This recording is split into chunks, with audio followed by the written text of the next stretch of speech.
म्हणलं हाताचं झाड इथंच आहे, पदरचं तर काय त्याला खाद घातला नाही, पाणी दिलं नाही, काय नाही. म्हणलं गेलं काय, काहीच नाही. आणि मग गेलं काय हे डोक्यात जे बसलं. उठलो एके दिवशी म्हणलं आता जातो परळला म्हणलं मुक्कामाला. आणि म्हणलं गेलो सकाळी सकाळी बिटामध्ये गेलो विचारलं तर माळी होतं. आणि म्हणलं माळी मामा म्हणलं आवड आणू काय आणा, पण दसऱ्याची पहिली माळ असते ना त्या तारखेला आणा म्हणलं पैसे होते ना का. म्हणलं 100 तुम्ही काहीच काळजी करू नका. म्हणलं बरं. मग ती तारीख आलो कॅलेंडरला तारीख फिक्स केली आणि त्याच्या आदल्या दिवशी तोडलं बाबा. 10 रुपये बॅगनं, 10 रुपये युरियाचा बॅग. आवळा 10 बॅग तोडा युरियाचे शिवला. खडक्याला बस मग हे 10 रुपये म्हणलं की 100 रुपये हे गेले पदरचे. खडक्याला गेलो की बसमध्ये चढविला. कंडक्टर म्हणलं 50 रुपये हे लगेच आणि माझं तिकीट आणि 50 रुपये. आता मला आवडा नेहमी न्यायचं म्हणलं 50 रुपये तुम्हाला विना म्हणलं बरं का. मग ते परळीत गेलो हे झाले 100 रुपये, हे झाले 100, 200. परळीत गेलो तर म्हणलं उचलले 50 रुपये. म्हणलं हे झाले 250. रिक्षावाला म्हणला 50 रुपये. म्हणलं त्याला 50 रुपये 300 गेले पदरचे. आणि जेव्हा त्या भिटामध्ये गेलो मग काय त्यानं आवळा काढला बाबा पिशव्या फोडायचं. म्हणलं 50 रुपये किलो आवळा, 50 रुपये किलो. केवढ्याला जावं ते 28 रुपये किलो. किती रुपये किलो 28 रुपये किलो.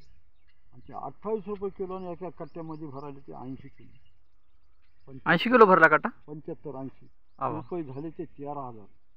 किती 13,000. लेकराला दसऱ्याचे कपडे घेतले, पायातले घेतले, किराणा घेतला.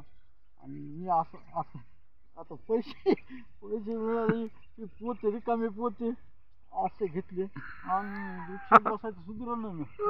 कशात बसायचं आपलं निघालं मांडत असं कोणी एक भेटला बा देशमुख, राम राम राम राम.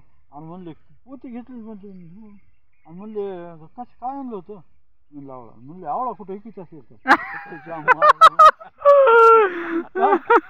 तिथून पुढे गेलो म्हणलं लगेच गेलो की बाबा एक जण असाच आडतीवालचा माणूस भेटला. आणि काय आणलं तू की साहेब. म्हणलं काय नाही म्हणलं आणलं होतं. म्हणलं आवळा आणला होता. मग आवळा म्हणले आवळे किती झाड आहे तुमच्याकडे. म्हणलं एकच आहे. मग काय उपयोग आहे त्याचा काय उपयोग आहे त्याचा. त्याच्या पुढे गेलो की एक जण भेटला देशमुखच भेटला. आणि म्हणलं काय म्हणलं ओके साहेब हे कशाला पोते घेतले. पण आठवत बसाव ना शानपणा म्हणजे कशाला कळत होतं विचारणारे भेटतच नव्हते ना. तिसरा भेटला म्हणला आवळा. म्हणलं आवळा आणला तो बरं. आणि म्हणले आवळ्याचं काय होतं असं वगैरे रिकामा आवळ्याचं काय होतं रिकामा. गेलो की किराणा भरला आहे ते केला. आमच्याकडे ती वाहतूक ऑटो होती. ते किरा मग रिक्षा केला. रिक्षात ते टाकलं. माझ्या लक्षात आलं की पायी चालल्यावर लोक असं चालले. आज असं रिक्षात बसलो गेलो पॉईंटला गेलो की ते माल होता रिक्षा होता त्याच्यात ते गटुडे टाकलं बसलो. तितक्यात ते आमच्या इथलं मुसलमानाचं सासरा होता. आणि ओके साहेब हे क्या आला आहे ते. आणि म्हणलं आवळा काही बेचे रहते का. आणि मी म्हणलो आवळा काही बेचे रहते का फळ आहे का काय बरं का. ते म्हणलं कितने गोश्त के कितने आने वाले छुपे थे आपने कुछ भी करते तुम लोग कुछ भी करते. म्हणलं मी काढली पट्टी त्याला बाबा ये कितना फळ आहे. म्हणलं 50 क्विंटल एक जगह एक पेड़ को. आणि इतनी पट्टी 10 बैग की. बाबा किती रुपये हो रे.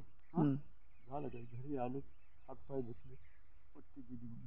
म्हणलं हिशेब येत होता करेक्ट. आणि बघितलं मी जेवायला असं भात काढलेला टाकण्याला घास बी खाल्ला नाही ते म्हणजे. आणि म्हणले इतके पैसे कशाचे येत नाही.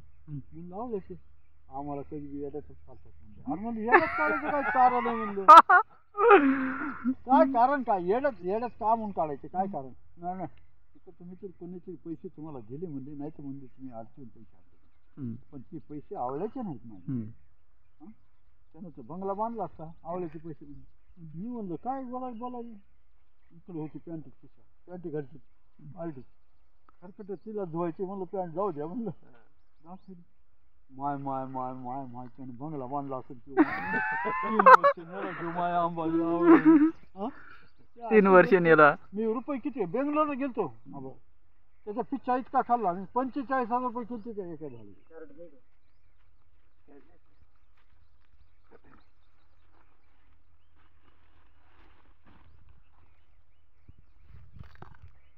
त्या आवळ्याच्या झाडाचे 45,000 रुपये बेंगलोरला नेला मी, सिकंदराबादला नेला, लातूरला नेला, आंबेजोगाईला नेला. काय झाल्या बॅग आठवण काय रेल्वेनं मात्र तितका जमत नाही. एवढंच कटोडं करायचं 10 ते 12 किलो.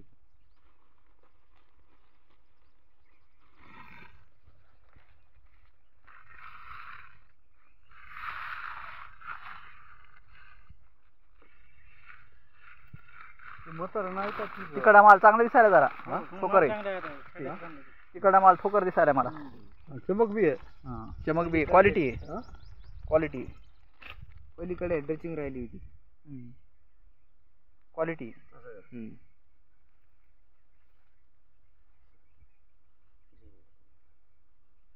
त्या लिंबापासून पलीकडे राहिलं होतं.